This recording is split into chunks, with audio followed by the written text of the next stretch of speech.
everybody, welcome to Pick Dr. Osborne's Brain. We've got a great show for you tonight. We're going to be talking about the mineral selenium and its important functions in weight loss and thyroid function and muscle control and muscle strength and in protecting your liver as a detoxification agent. It's such an important mineral, so we're going to be doing a deep dive into selenium. We're also going to be talking about how gluten can contribute to selenium deficiency, so make sure you stay with us to the very end. We're going to dive into this topic deeply. Now, if you're new to the Dr. Osborne Show, make sure you tell me hello. Let me know where you're tuning in from. We'd like to know the extent of our audience. And if you've got questions, please pump those in now. We're going to do those first come, first serve. So if you've got questions you'd like me to answer tonight as we get toward the end of the show, I'm going to take care of you and get those questions answered. Just go ahead and start typing those in now. So let's dive in. We're going to talk all about selenium again. And so we're going to dive in first to what selenium deficiency looks like. Now, many of you, this is where sometimes identifying a deficiency actually knows what to look for, right? And so when we look at what a selenium deficiency looks like, we've got kind of two categories here that I want to highlight. The first is this top category. These are symptoms, right? Symptoms of selenium deficiency. So what's the difference between symptoms and really disease? Okay, so symptoms are, think of them as pre-disease, right? These are the things that happen before the deficiency becomes so severe that your doctor actually tests you and recognizes an existing or active disease. So symptoms come first. So generally, again, speaking, symptoms are first, diseases come second. Most people, hopefully, if you've got a good doctor and you're paying attention to your health, hopefully you don't end up down here first, right? You should be looking for selenium deficiency up here. So again, selenium deficiency looks like first, symptoms. Second, if it's really chronic and stays around a long enough period of time, it can look like diseases. So thinning eyebrows, hair loss, weak or splitting fingernails, damaged skin. There's some, actually, interestingly enough, some people treat their dandruff with shampoos like Head and Shoulders. Why? What do they contain? They contain, their active ingredient is a type of selenium. So we know that skin inflammation can manifest as selenium deficiency. Fatigue, depression, and we should probably add in here irritability is another very common one. So if you're finding yourself truly irritable, you might consider selenium as a potential for the issue. Brain fog, muscle weakness, and also muscle pain. So if you struggle with unexplainable muscle pain or weakness and it's not, you're not working out aggressively, you weren't injured, there was no traumatic injury, this is something to consider with selenium deficiency. But also frequent illness and infection. So if you're that person who gets sick every year, right? If somebody walks through your house and they've been around somebody with a cold or a flu, and you pick up everything at the drop of a hat, think selenium, because selenium plays a major role in helping your immune system recognize pathogens and eradicating those pathogens. So frequent illness, frequent infections. In essence, you're the person that gets sick all the time. Now, coming down here, diseases linked to selenium deficiency. One of the big issues is heart disease. Now, particularly something called congestive heart failure and cardiomyopathy. Now, there's a disease originally discovered predominantly in China. The Chinese did a lot of research because they have a lot of selenium-depleted soil. And so it's not an uncommon deficiency to have there. But heart disease, congestive heart failure, cardiomyopathy, otherwise known as Gaucher's disease, that condition again will manifest as a problem with the heart. So if your doctor's ever diagnosed you with congestive heart failure, and they say, hey, you have congestive heart failure, maybe your legs are swelling up and fluid is accumulating in your lower extremities, and they've never tested you for selenium, ask them to test you for selenium deficiency. Most doctors don't want to do that because their claim is that selenium deficiency only happens in third world countries. Well, guess what? That's not true at all. As a matter of fact, if you live, depending on where you get your food from, because most selenium comes from the soil, and then the animals that eat the plants that accumulate selenium, those animals then translate selenium into our diet. But if you live in the northwest whether it's east, and we're talking about the U.S. here, or west, we're talking about low levels of selenium in the soil. So let's say, for example, you live in Oregon and you like to buy all your food locally grown and organic. Know that that soil has got less selenium in it than the soil here in my state of Texas, and that might put you at a greater risk for developing that selenium deficiency. So if you live in the Northeast, if you live in the Northwest, you have a potential greater risk of selenium deficiency just by the nature of the quantity of selenium in the soil. So it's not just third world countries, folks. It's very, very real, and it's very, very much here in the U.S. And I see it on a really frequent basis in my nutrition practice. So again, you just want to be aware of it, because if you're aware, you can have that conversation with your doctor. It's very easy to test for selenium deficiency and knock that out. There are other diseases, though, linked to selenium deficiency. Probably one of the most well-studied nutrients as it relates to cancer. Okay, particularly breast cancer, prostate cancer, liver cancers. And so if you've been diagnosed with cancer, and again, and you're maybe even being treated with this cancer, and your doctors haven't looked at selenium, look, this is one of the emerging fields of research, is using selenium nanoparticles to treat cancer, because preliminary research shows that it's extremely effective. So again, we want to make sure you're not depleted in selenium, because selenium deficiency by itself increases the risk for the development of certain cancers. So again, taking care of that. We know that selenium plays a role in thyroid disease, and I'll show you a little bit more about that in just a minute. Fatigue. Now fatigue, and when we say fatigue, is fatigue a disease? It is if they call it CFS, right? And so many of you may have been diagnosed with chronic fatigue syndrome, and that's what you're struggling with.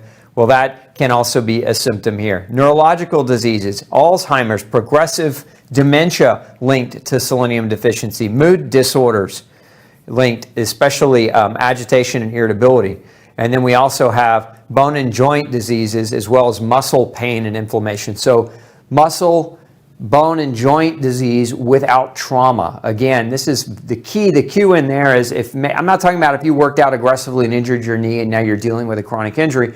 I'm talking about your muscles, your joints hurt, and there's no explainable reason as to why. You haven't injured yourself, etc. So very, very common in selenium deficiency. And then infertility is another big one. Ladies and gentlemen, if you're struggling to have a baby, if you're struggling to get pregnant, that selenium plays a major role in fertility health. For men, first of all, I want to just bring this up since we're talking about fertility as it relates to selenium.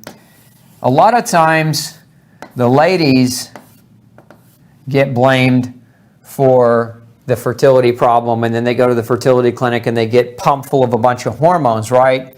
But men, it might be you that's the issue, right? And so one of the things we know about selenium is selenium helps with sperm motility and something called sperm viability. So men, if you're low selenium, your sperm don't swim as well. They don't make the journey as well. If you're low in selenium, your viability, the membranes around your sperm break too easy, so your sperm can't survive the journey. So not only are they slower swimmers, but they're weaker in terms of surviving that journey. And so this can lead to a fertility problem with couples. The same, but with women, we see issues with eggs being less viable, and in the antioxidant status of women, putting them in a position where it's harder for that conception to occur, because one of the fundamentals here is low antioxidants reduces fertility. This is why cigarette smokers and alcoholics have a harder time getting pregnant. This is why people who have very poor diets have a harder time getting pregnant, because their antioxidant status is poor, and that leads to, you have to understand, one of the roles of selenium is it's a very potent antioxidant, and it protects not just the sperm, the membrane around the sperm, but it protects the egg, right? And so it protects the viability of the potential to get pregnant through preventing reactive oxygen species or free radicals from destroying the egg and the sperm. So very important, because fertility treatment is on the rise, right? If we look at a lot of couples today, they're having to go to reproductive endocrinologists to have a baby. In my opinion, this may sound a little, well, that's okay. I'm just going to hit you in the face with it, and if it happens to be you and you get offended, that's okay too. In my opinion, it's irresponsible to go to a reproductive endocrinologist if you haven't looked at nutrition first, because nutrition is one of the most important elements to healthy capacity to get pregnant or to sustain a viable pregnancy. And when you force it with hormones, what you're actually doing is you're overriding your body's natural ability to carry the baby to term and to deliver a healthy baby by overpowering the body with hormones that prevent it from, you remember your nutrients are fail-safes. They're what abort when a baby's supposed to be aborted because there's not enough zinc, because the brain won't develop, and now the baby's going to have health consequences as a result of that. So nutrition and fertility are very critical, and selenium plays a major role in that. So if you are having struggles here, before you go and inject yourself with a bunch of hormones, look solidly at selenium, but even more solidly, look at your overall nutritional status, both of you, male and female, because both of you are playing a role in that capacity for a healthy fertility. Then we have inflammatory bowel disease, and this is a big one, and I'll show you why in just a minute, because selenium plays a role in regulating the inflammation in the GI tract. So those are some of the big symptoms and diseases associated with selenium. So if we kind of pull this up in the middle here, we look at some of the functions of selenium. So now you kind of understand some of the diseases and the symptoms associated with selenium deficiency, but here are some of your functions. One of the primary functions is selenium regenerates or recycles, helps to recycle vitamin C and vitamin E, but also glutathione. Now, many of you have heard of glutathione. Some of you probably even take supplemental glutathione. This is what your liver uses to detoxify a number of the different toxic compounds that you come into exposure with every day. So your liver needs this glutathione to properly keep your body not toxin-free, but underburdened, right? Not overwhelmed by toxins. And so selenium is like imagine, you have your cell phone, and when the battery goes dead, you have to plug it into the charger, right? Well, selenium is like the charger for the cell phone. It's like the charger for glutathione. It charges it back up. We also know that it's a powerful antioxidant. So as I was mentioning earlier with fertility, its function as an antioxidant. Why is that important? Every one of your cells, if this is a cell, you've got the wall of the cell on the outside, right? And then you've got the nuclear wall, and you've got the little mitochondria within the cell, and those have a wall. We'll call that a mitochondrial wall. And then you've got other organelles within the cell that serve different functions, and they all have little cell walls or little mitochondria or little organelle walls around them. And so if we look at this wall up close, if we kind of like zoom in, if you will, it's what's known as a phospholipid bilayer. Now, why is that important? It's important because walls are barriers. And so how can this cell stay viable without toxins leaking in and without nutrients and things leaking out, right? It's this cell wall, right? It keeps things where they're supposed to be. And so if we look at the cell wall, if we have selenium deficiency, this cell wall will rupture easier and that cell will break open. But again, it's not just the cell wall, it's the nuclear wall, or the wall that surrounds the DNA, right? So it exposes the DNA to potential damage. It exposes the mitochondria to damage. It exposes your other organelles like your Golgi apparatus, protein-making machinery inside your cell wall. It damages those membranes. Again, these membranes, very, very critical. The outside is a water. The inside is a fat. And this is, if you've ever poured oil and water into the same glass, like in science class, what you got was you got a separation.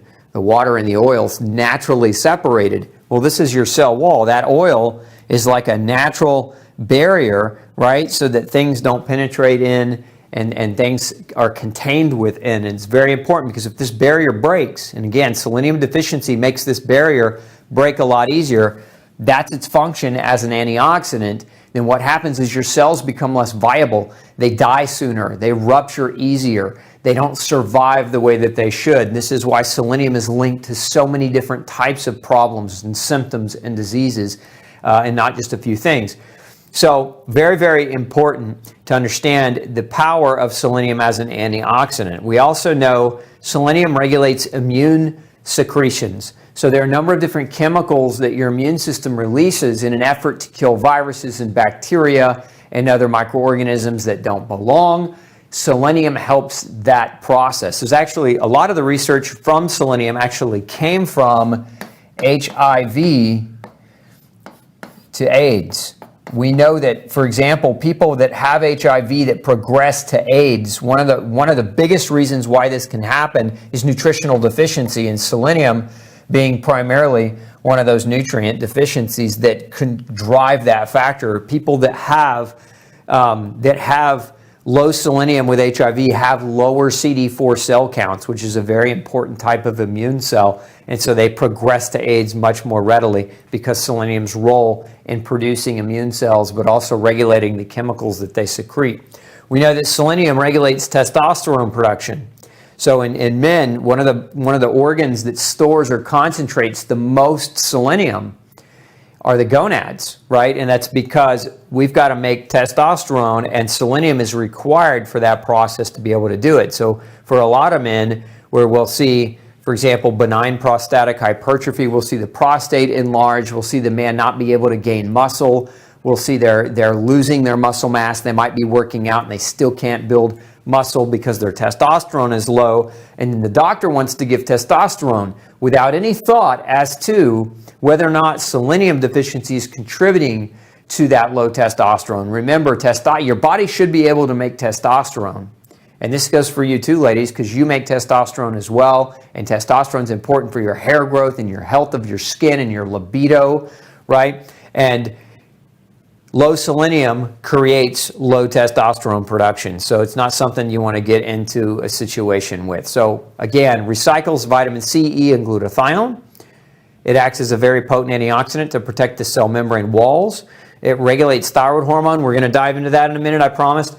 It regulates testosterone production, and it regulates immune function. So a lot of critical functions for selenium. Now, how can we get more selenium in the diet? Probably the best way to do this is with a Brazil nut. Brazil nuts tend to be very, very rich in selenium. Your second best choice is seafood. You'll notice shrimp, sardines, salmon, and cod all at the top of this list. Very, very rich in selenium. And then we have a variety of other high selenium foods down here as well. Swiss chard, mushrooms, asparagus, turkey, chicken, beef, eggs, sunflower seeds, and seaweed, all really high quality and great dietary sources. And I'll say gluten-free and grain-free sources of selenium, because some of the grains contain selenium, but if you followed me for any length of time, you know why those are things that I don't tend to recommend. Now, I'm going to fast forward over to this diagram here because I promised to show you the role that selenium plays in the maintenance of thyroid.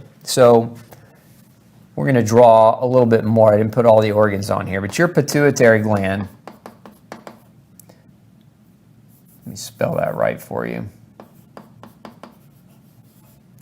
Your pituitary gland produces a hormone called TSH. Now, TSH stands for thyroid stimulating hormone, and that means it goes and it travels to that gland in your neck shaped like a butterfly called the thyroid gland, and it stimulates the thyroid gland to generate T4. Now, if we break down T4, and you want to understand it nutritionally, the T is tyrosine.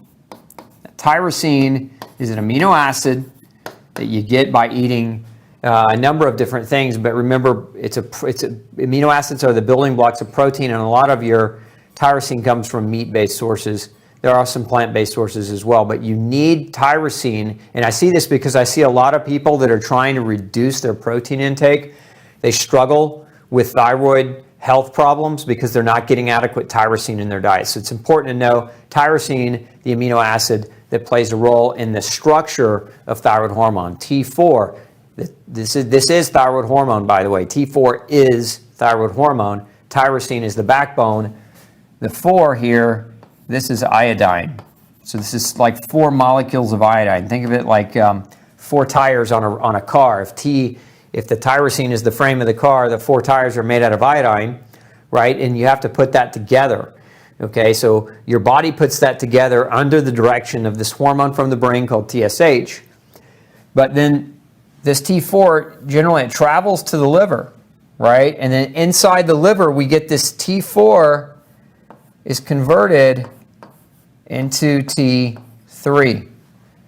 Okay, and so this conversion, right?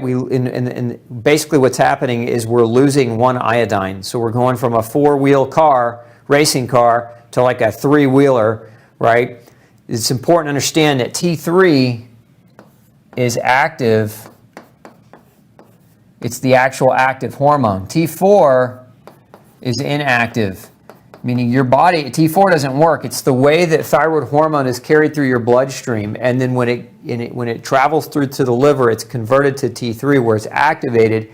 And why is this so important? Why are we even talking about this? Because a lot of the symptoms associated with selenium deficiency occur as a result of poor thyroid, because metabolic function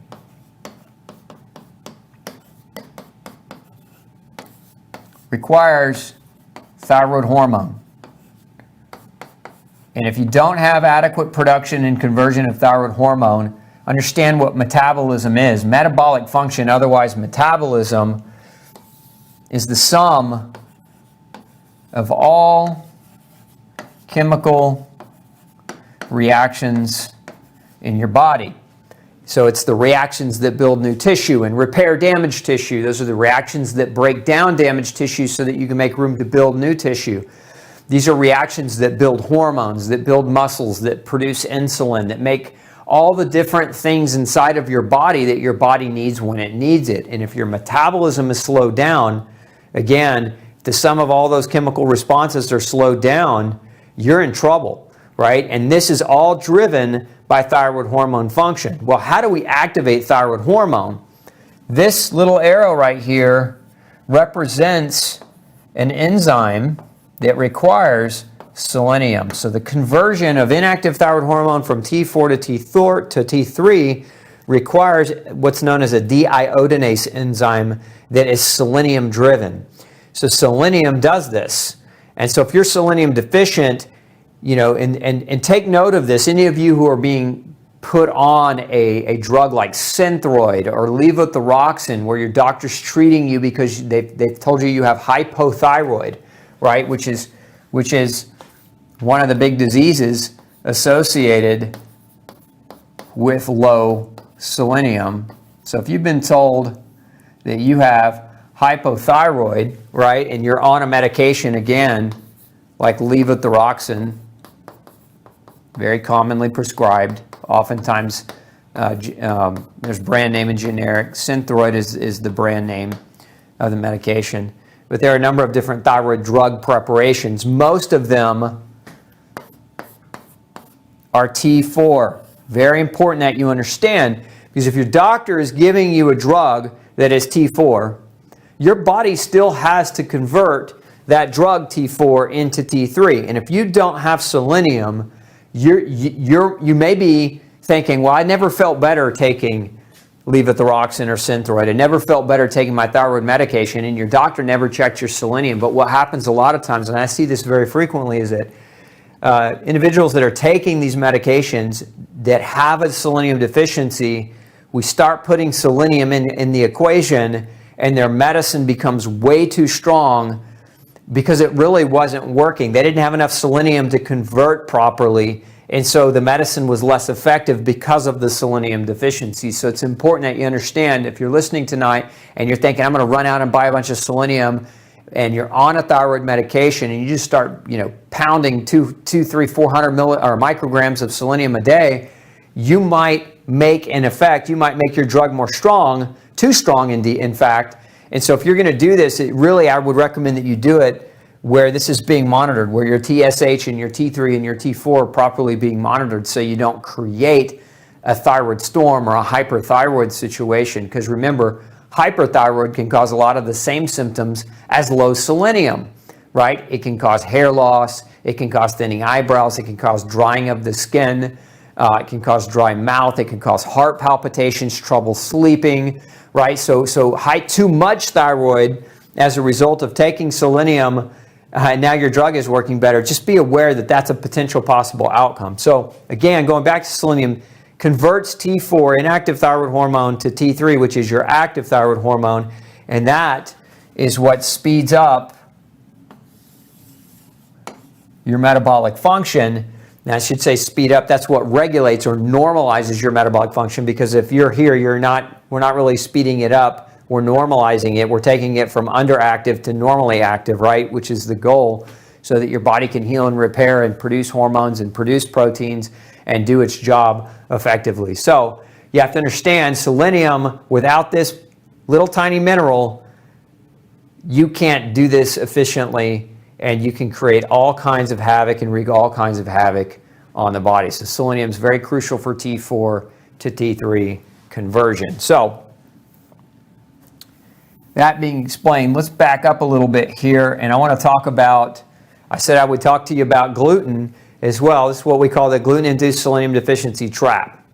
So here's what I want you to understand. Now, I mentioned earlier, we said that selenium, that one of the side effects of selenium deficiency, right, we said inflammatory bowel disease. Very important if you're gluten sensitive or if you have celiac disease, because if you have celiac, you have inflammatory bowel disease, right? And so, again, selenium deficiency can cause inflammatory bowel disease, but inflammatory bowel disease can also cause selenium deficiency. And that's where we get into this trap, right? So we got gluten that damages the intestine, that leads to malabsorption. In this case, malabsorption of what? We're talking about selenium, right? So malabsorption of selenium and leading to selenium deficiency. Now, the selenium deficiency causes intestinal inflammation, as I just showed you, and that intestinal inflammation worsens the selenium deficiency. Now, if you're one of those kind and you've never heard of me and you haven't followed the True Gluten-Free Diet, or you haven't read No Grain, No Pain, and you ran over to the grocery store when you found out you needed to start avoiding gluten, right? This is a big one. And you started eating all that processed, gluten-free, boxed crackers and breads and all that other nonsense garbage that's not real food. You have to understand there's not really any selenium in this stuff. So what you're getting is now you're deficient in selenium already. The inflammation is worsening the selenium deficiency. The processed foods are worsening the entire situation, but they also don't contain selenium. And so now you have this persistent selenium deficiency that increases the risk of all those health issues that we've been talking about, right? And then, as we said a moment ago, selenium deficiency causes intestinal inflammation. So if you're trying to go gluten-free to heal your intestinal inflammation, but you're doing so by eating all this junk food and you're already selenium deficient, this is what oftentimes doctors refer to when somebody goes gluten-free and they don't respond and they have celiac disease, is the name they give it. It's called refractory celiac disease, meaning you've gone gluten-free, but you just didn't respond, and we don't know why. Well, what do many doctors want to do when you have refractory celiac disease? One of the first things they're going to prescribe is a steroid to calm down the inflammation within the GI tract. Now, here's the catch-22 with that, is that steroids cause selenium deficiency. And if you don't know that, if you're on a steroid, if you've been on a steroid, whether it's for joint pain, whether you take a steroid for lung asthma, for an inhaler to open up your airways, whether you're taking a steroid to manage or mitigate your joint or your muscle pain and inflammation, whether you're taking a steroid to regulate an inflammatory process, whether you've gotten an injection because of herniated disc or whatever it might be, you have to understand that steroids, as the family, as a class of medications, reduce selenium. They actually induce selenium deficiency. And so again, we just said that sometimes refractory celiac disease is misdiagnosed because of the selenium deficiency, and the treatment is something that causes the same deficiency to become worse. So you can see how you can get into a really mega bind if you don't isolate and identify that particular issue. So again, you got to do it right. You got to get tested. In my opinion, first and foremost, get tested. Measure for selenium deficiency, because if you're not measuring, you're guessing. And here's the thing, there's some toxicity symptoms of selenium too. So we said earlier that selenium deficiency causes hair loss and changes in your nails and changes in your skin. Well, selenium toxicity does the same thing, okay? Selenium toxicity can cause hair loss, abnormal nail changes, weak nails. Oops. So that's fingernails, right? And so the symptoms can overlap toxicity to deficiency. So if you're just taking and pumping a bunch of this stuff and you don't know, you could end up with a problem. Now, the good news is there are no reported cases ever of a selenium-induced death in humans. Like that's just never happened. So the likelihood that a person is going to create a selenium toxicity is probably pretty low, unless you're just chugging the whole bottle of pills a couple of times a week. That being said, let's talk about upper intake. So 400 micrograms, if you're not being monitored for deficiency, if your levels of selenium aren't being monitored, don't overshoot 400 micrograms, and probably you want to stay closer somewhere around the 200 microgram range. The general recommended daily allowance of selenium for adults, and it's different between males and females, but it's between 50 and 70 micrograms a day. So this is like if you want to not have Keyshawn disease, which is congestive heart failure as a result of selenium deficiency, then you need to get at least this much. But in some cases where people are really, really low in selenium, you've got to really dig them out of a hole. And so supplementation becomes an important part of that process of digging them out of that hole. But I just don't recommend going and just popping high doses of selenium over long periods of time without having your doc look at this and measure it. Now, there are a number of different ways that we can measure selenium in the blood. The best way is something called intracellular. So we actually look inside the cell, particularly your immune cells. We look inside what's called a lymphocyte, because the lymphocyte is where a lot of the selenium is going to function for your immune system. Remember I said earlier that selenium drives a lot of the properties of immune function. But there are other ways to do it. There's a test called glutathione peroxidase. Actually, the name is activity. So when you ask your doctor glutathione peroxidase activity, this test can help you understand. Remember that selenium regenerates glutathione. So if your glutathione peroxidase activity is low, selenium deficiency can be the cause of that. But you got to be careful with this test.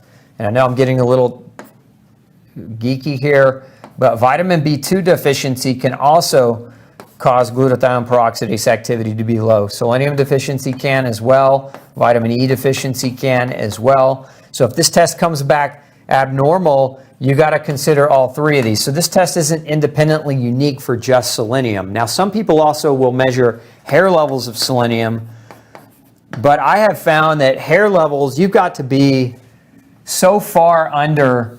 In essence, you've got to be so malnourished with selenium that you practically are already developing Keyshawn disease. So hair tests, in my experience, they're going to pick it up later in the game than these blood tests. So the blood test, in my opinion, much more accurate way to try to assess selenium. Now, additionally, something else you can do and again, it's not solely selenium, but white spots on the nail beds. That can be a selenium deficiency, and it can also be a zinc deficiency. It can be other minerals as well. So again, it's not accurate just for selenium. So if you've had white spots on the nail beds of your finger, know that that might be a sign of selenium deficiency as well. Could be zinc, could be other minerals. So the best way, going back again to the absolute best way fundamentally to look at it, is right here, intracellular analysis inside of your lymphocyte. So ask your doctor for that type of evaluation if you're going in and you're saying, hey, we want to get this measured, because that's where you're going to get accuracy or levels of accuracy. The other problem is with glutathione peroxidase, is talking about this. Aside from this, there are 5 different types of glutathione. There's GPX, we abbreviate it as GPX. Okay, so you got GPX 1 through 5. And so depending on which one we're referring to, it's more specific for different organs. And so again, unless your doctor's running all 5 of these, even if he is, you may not pick it up, and you may get the confusion of the other nutrients. So again, going back to intracellular, definitely the way that you want to ask it. Ask of your doc to measure your glutathione levels. So one other thing I'm going to mention before I open it up to questions is I said earlier that steroids cause selenium deficiency.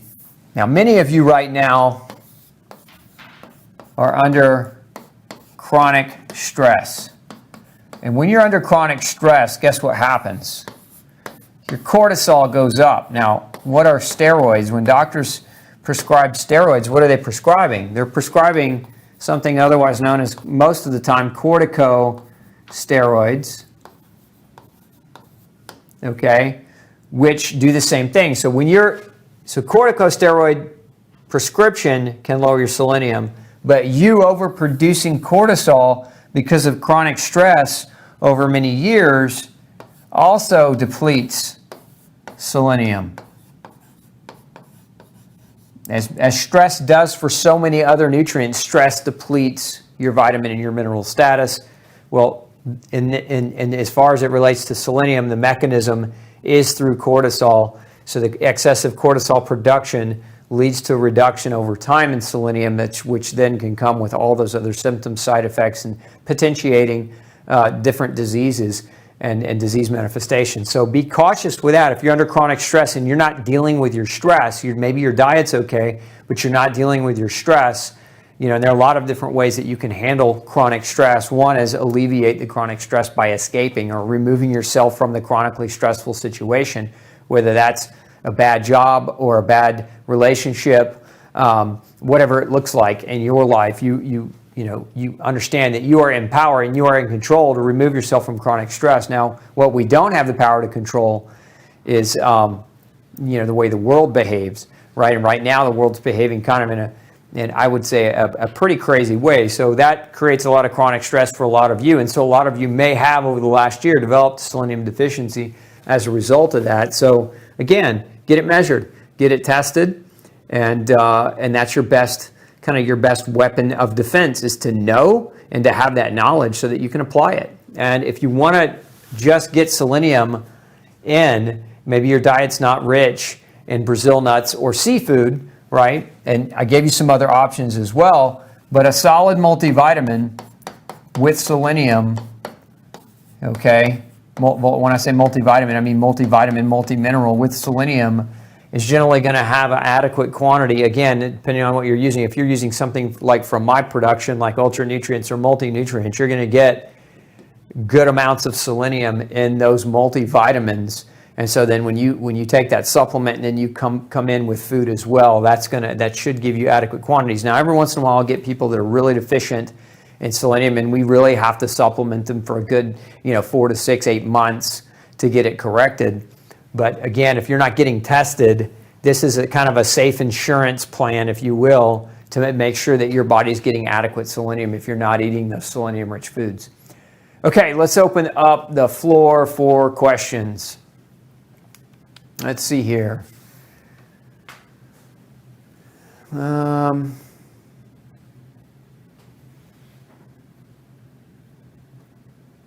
Should children be supplemented with selenium? Kelly wants to know. So here's something interesting. I'm glad you brought this up. This depends. So depends on the age of the child, and it depends on the breast milk, whether or not they were breastfed. So breastfed, or I should say breastfed, I should say breast milk. Breast milk, human breast milk, let's clarify, human, has 5 times the selenium content.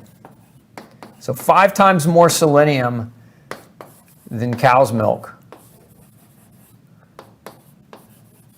Okay, so when you're looking at should children be supplemented, I would say it depends on what the children's diet is, especially if it's an infant or smaller child that's still breastfeeding. And if mom's selenium content is doing well, that breast milk is going to be very potent with selenium for that baby. But if you're doing, cow's milk for your child, then you might consider that and look at the diet in other ways and see if there's enough selenium coming in from foods that is going to overcome that. In that regard, a good children's multivitamin with selenium would not be a bad idea. If you want to look at something that's gluten-free, you can look at our gluten-free kids multivitamin that we have as well. What's the condition that... I'm not sure I understand that question, Jason. I don't know what that term is that you're using. Robert wants to know, Robert says, my doctor won't test selenium. Fire him and hire a new one. Look, if your doctor won't measure nutrition, how much doctoring can anyone really do when they're not measuring fundamentals? Nutrition is fundamental to human health. Are stretchy hypermobile joints linked to selenium double jointed as in Ehlers-Danlos syndrome? No, not really. So you're not going to have necessarily a more hypermobile joint as a result of selenium deficiency. It's actually quite the opposite. You're going to have stiffer, more inflamed, and less mobile joints as a result of inflammation that's not repairing or healing. One of the mechanisms behind selenium in myopathy or muscle pain is that there are certain proteins that selenium makes in the inflammation and healing and repair process.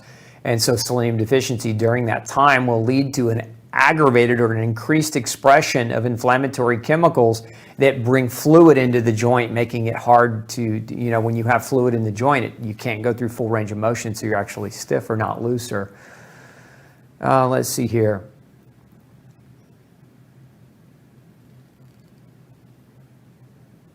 So if somebody's saying, Angelina's saying, I have high selenium without supplementing or eating Brazil nuts or not eating an aggressive amount of fish, what can you do to lower it? I would argue how you're measuring it. If you have high selenium concentration in your serum, that's not a super accurate way to measure selenium, although I would be also looking at the potential that you might be getting environmental selenium exposure from something else. Look at your hygiene products. Again, I mentioned dandruff shampoo earlier, but there are other products that can contain selenium that you might not even be thinking about that could be elevating that. So check out all of your other products. So Robert says, should we test for free testosterone and how often should we test? Mine was 341 5 years ago. That's low, Robert, depending on your age. I'm assuming if you're, middle-aged male, and your testosterone is 341, it really shouldn't really be much less than 600-700. Like that's a really healthy level for an adult middle-aged male.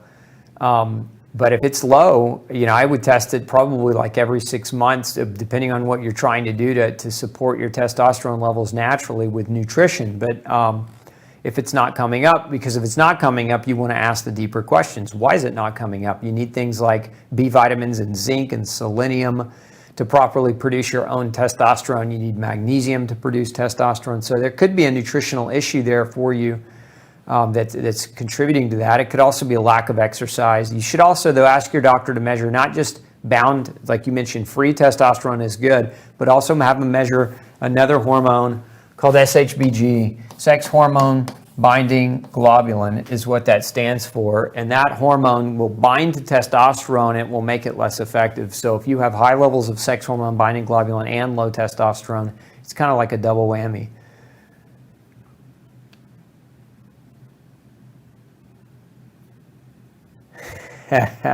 Jules, I like that. Since the beer bug hit, your channel took a hit since you were telling people the truth. Yeah, the truth doesn't sell. What do they say that sells? If it earns, it burns, and if it bleeds, it leads. That's kind of the media thing. But if it's truth, that doesn't ever sell very well. People don't want to hear the truth. That's why we have the term cognitive dissonance. Let's see here. So Socrates from Austria says, I'm so stressed and depressed from the lockdown and the madness of the corona cult, cannot sleep, losing my voice, raspish, would selenium help me? Maybe, it might. Going outside would probably be the number one thing. What I've seen with a lot of these lockdowns is people being inside, away from the vitamin D, away from fresh air, so they're breathing in recirculated air. and the potential for VOCs and being emitted from furniture and paint and clothing and other things. So fresh air, get outside, find other people with your same mentality. Look, it doesn't matter what side of the COVID fence that you sit. Find people who are on kind of your same line of thought, and avoid like the illogical arguments that's why I quit talking about it a number of months ago, because nobody's going to be, you're not going to please anyone with that conversation. So it doesn't really do you any good to engage in debate where the outcome is not fruitful for your health. That just creates more stress and more problems. So I would, again, engage it and hang out with other people who are like-minded, get more fresh air, get more sunshine, and probably a really solid multivitamin outside of that. Maintain your sanity through healthy eating and through exercise, which is what a lot of people have let go during this time. They've just quit eating right, and they've quit exercising, and so now they're paying a price, and their health is deteriorating, and then you add the stress on top of that, and it's just a snowball. Robert wants to know why doctors order serum instead of intracellular tests.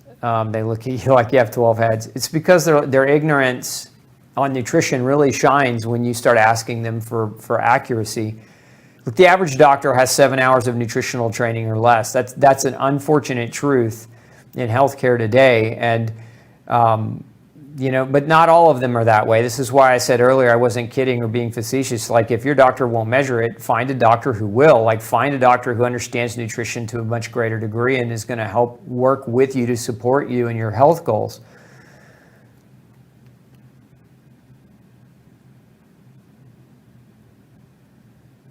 Let's see here. Myofascial trigger points. Not sure I understand your question. Do you have myofascial trigger points and so you want to work on them? I mean, the best way to get rid of myofascial trigger points is to understand whether or not you have any mitochondrial dysfunction as it relates to nutritional deficit. CoQ10 deficiency, vitamin B deficiency, vitamin C deficiency. A lot of times people will get like massage therapy and they'll get all kinds of physical treatments, but their mitochondria can't generate adequate energy to allow the muscle to relax, so the trigger points just keep coming back redundantly over and over again. Now, selenium deficiency can lead to that, and so that selenium might be helpful in that regard, but again, testing would be even more helpful to help you determine whether it's selenium or selenium and other things. Okay, let's see here. Is there a link between chronic fatigue syndrome and gluten sensitivity? And if so, what can you do about it? There absolutely is a link between chronic fatigue. There actually have been a number of case reports in the medical literature showing chronic fatigue completely clearing up after changing diet. So what I would recommend that you do, if you're not aware that there is that link, you probably have not read No Grain, No Pain. So get you a copy of No Grain, No Pain, and I would just say plow through the book. It'll take you a week or less to read it if you're a reasonable reader, and then start applying the phase 1 and then the phase 2 diet. It's a 30-day diet, and most people with chronic fatigue feel much, much better once they put the diet fix into play. Let's see. Carrie wants to know, how much is too much selenium? What are symptoms of too much? I think I covered that with mostly hair loss and nail growth problems. With selenium. So how much is too much? I would say if you're getting in more than 800 micrograms a day and you're not under any kind of supervision, as we talked about a minute ago, that's too high if you're working alone. So if you're working with a provider and they're monitoring your selenium level, then they may want to take you up to higher levels. So I would listen to the advice of your practitioner. Let's see here. Let's keep going down on the left.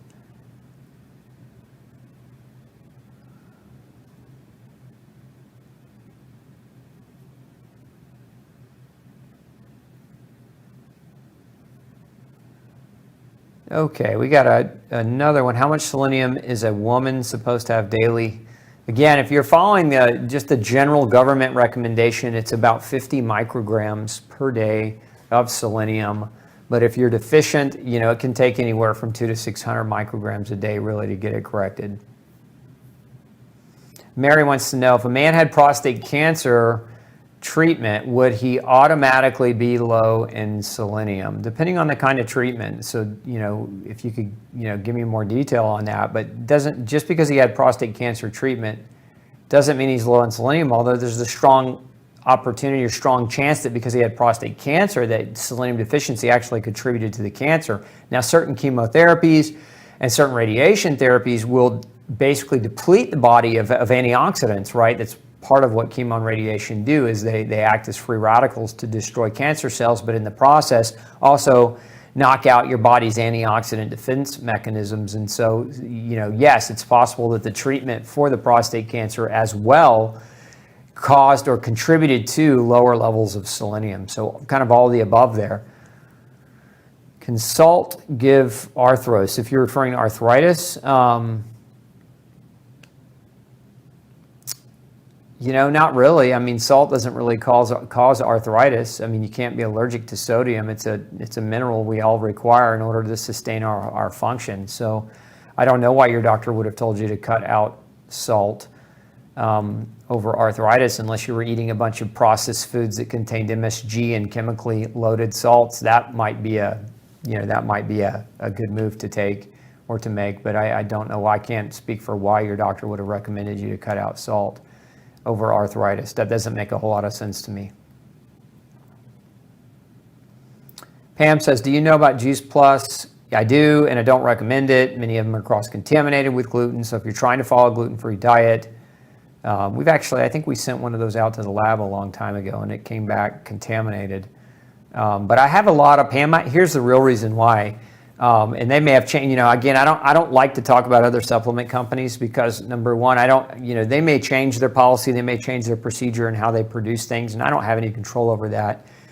But the reason why is I've seen so many people come to me and they're on the Juice Plus, and we test them, and their nutritional status is deplorable. Like they're taking these vitamins, and then when we actually measure to see whether or not they're deficient, they're very deficient, despite the fact that they were using this product.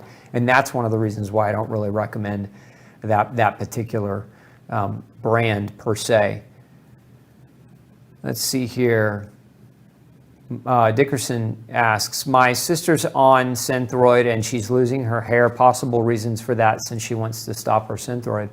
She may be being over-medicated. Look, one of the symptoms of too much Synthroid is hair loss. So ask her to have a conversation with the doctor to measure TSH. If TSH is less than 0.5, then let me put a space there for you. It was less than 0.5, then her medicine might be too strong, and that could be causing the hair loss. It also could be a selenium deficiency. Again, if she's taking that particular medicine, which is levothyroxine or Synthroid, is T4. Remember, it's inactive. And so it has to be converted by selenium into T3. And so if she doesn't have adequate T3, then she may still be losing her hair, not because she's got too much, but because she's not converting the medicine very effectively. So it could be either one of those points. I would definitely ask her to talk with her doc about that. So does alkaline phosphatase in the liver, have anything to do with selenium and its effect on Hashimoto's? Well, alkaline phosphatase is an enzyme released by the liver, and if you've had your doctor measure it, sometimes it comes back elevated, and it's a marker, can be a marker for liver damage. So again, what did we say earlier? We said that the liver is the primary place, not the only place in the body, but it's the primary place. Okay, remember this? The liver is where we convert a lot of our T4 to T3. So if the liver's damaged, if you're an alcoholic, if you're on multiple medications processed by the liver and your liver's struggling, if you've ever been told you had fatty liver, if you've ever had an ultrasound of your liver and they're telling you have early stage liver disease, any of those things are going to affect potentially the conversion of T4 to T3, and that's where an elevation in alkaline phosphatase might have an impact on, even if you have adequate selenium, again, your liver cells still have to be healthy to get that conversion process done. Let's see. So Nancy, I can't tell you whether or not you should stop your Advair for asthma. I can just encourage you to have a conversation with your prescribing doctor about the potential for the steroid reducing your selenium levels and creating the potential for a problem. Remember, one of the issues too with airway inflammation is selenium regulates the inflammation process. So when you take a steroid to fight inflammation indefinitely, but you don't measure the nutrient deficiency component, you could actually end up recreating the same problem through a different mechanism. And so again, the good intent from the doctor could lead to the same process or the same problem. So it's just important to have that conversation and talk with your prescriber about that. Let's see here. Scroll down the left for me. Okay.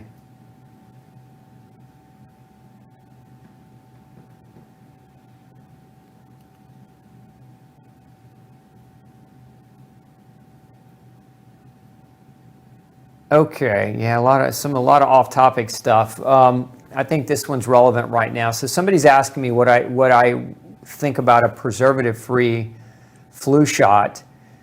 I would say this, and again, this is a little bit off topic, but not really, because a lot of you are trying to improve your health, and a lot of you are worried about cold and flu season this year, and what's being really, really pushed right now is the cold and flu shot, and really not the cold and flu shot, but the influenza shot, the flu vaccine. Here's what we know about the flu vaccine. Preservatives or no preservatives, we know that the people that had COVID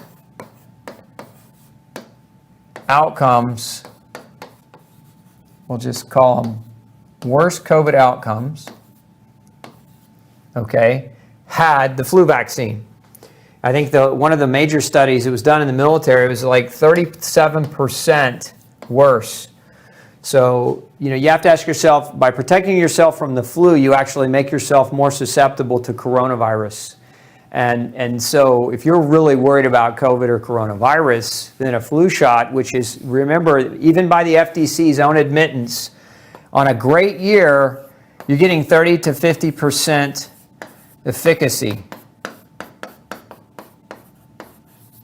And is that worth increasing the potential of an outcome here? I would even go one step further and say, is it even worth it? If it only works 30 to 50% of the time, is that something that you want to do? Is inject yourself, even if it's relatively preservative free? Is it something that you want to do? Is inject yourself? I just I have a hard time justifying that, because the best defense against a cold or a flu or a coronavirus or any other type of infectious microorganism is a healthy, nutritional, sound body and sound mind. So get your mind right, get your body right, eat well, and focus on the controllable variables of health. What are they, right? Clean food, exercise, sunshine, clean air, clean water, stress management, and sleep. And if you're doing your part in that regard, that's the best that you can do. Outside of that, the interventional injections, the vaccines, etc. I don't know if you've ever seen, I did a lecture series a while back on immune function. You should go back and rewatch that if you didn't. But that's the best thing that you can do outside of micronutrition. And we've known this for years. Where did we learn a lot of this on micronutrients and immune system function and health? We learned it in veterinarian studies, because the farmers couldn't afford to lose their herds and their animals to massive crowding and diseases and spread of infectious diseases. So this is part of why we know so much about nutrition in animals, is because of veterinarian medicine, and we know just how critical these nutrients like selenium are in immune modulation and immune health.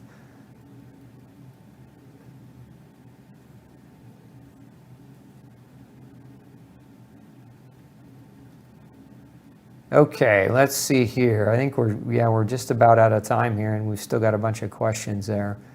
What I would say is, there's one other question. I think it came in early enough that I'll answer it.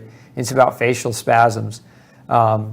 Question was, my husband's on a no grain, no pain diet, doing really well, but having a lot of facial spasms and pain, taking magnesium as a supplement. Nicole, the thing that I would recommend the most if there's a facial spasm issue, actually a couple different things. Number one, ask your doctor to do a full nutritional workup, and especially looking at all the electrolytes, calcium, magnesium, potassium, zinc. You want to look at all of those things and make sure there's not a spasm that's being created as a result of a nutritional deficit or an electrolyte disturbance.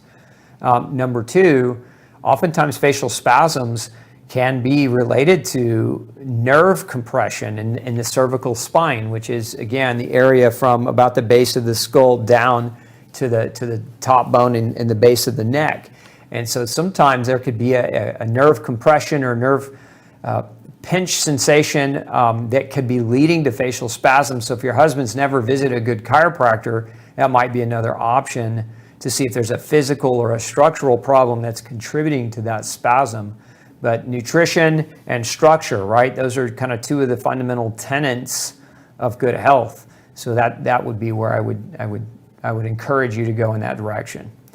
All right, folks. Well, we're out of time tonight. Thanks for spending Monday evening with me. As always, if you're new to the show, this is your first time, just want to say welcome. Come stop by glutenfreesociety.org. Make sure you sign up for our newsletter. It's the largest gluten-free newsletter in the world. And when you sign up, we'll send you a whole bunch of free information about how to navigate properly the gluten-free diet and how to use nutrition as a tool, as an ally on your journey and on your road to good health. So come by and visit us and we'll get you hooked up with lots of great information. It'll also give you an opportunity to make sure you're getting emails when we do our live shows on Monday and other nights and other special occasions. So look, folks, I wish you an excellent week. We'll see you next Monday night for another episode of Pick Dr. Osborne's Brain. Take care.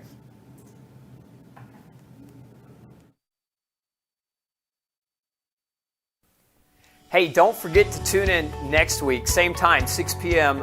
Central Standard Time for another Pick Dr. Osborne's Brain show. Bring all your toughest health questions to me. I look forward to answering them. And before you leave today, make sure you hit subscribe. And once you do, click that bell. That bell is going to allow us to remind you right before we go live. But it's also going to allow us to remind you when we come out with other video content all week long. We've got lots of episodes coming your way all week long, and I don't want you to miss anything. So again, subscribe, hit that bell so that you can get notified when we have that new information put up for you. Thanks so much, and I'm wishing you excellent health. Have a great week. We'll see you next Monday night.